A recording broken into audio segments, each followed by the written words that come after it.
Bago tayo mag-umpisa mga chong, pakilike muna na itong video dahil malaking tulong na iyan sa ating munting channel. Hindi nga nagdalawang isip itong interim import ng Barangay Nebra San Miguel na si Tony Bishop na tanggapin ng offer sa kanya ng SMC Management matapos hindi maging available ang resident import na si Justin Brownlee. Ayon pa sa report, isa talaga sa dahilan kung bakit tinanggap ni Tony Bishop ang offer ng SMC ay dahil gusto nga neto maglaro sa crowd darling ng PBA na Barangay Nebra at kasali na din dyan ang pera na involved sa kanyang kontrata na 2.8 million pesos.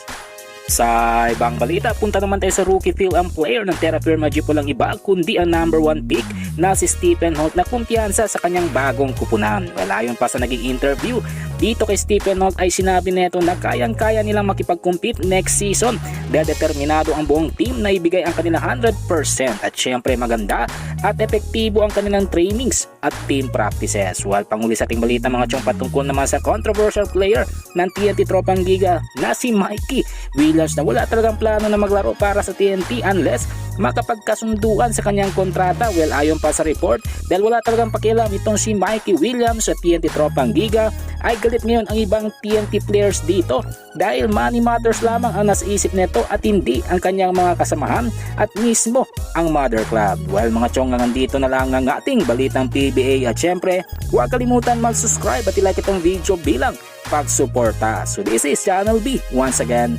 I'm out.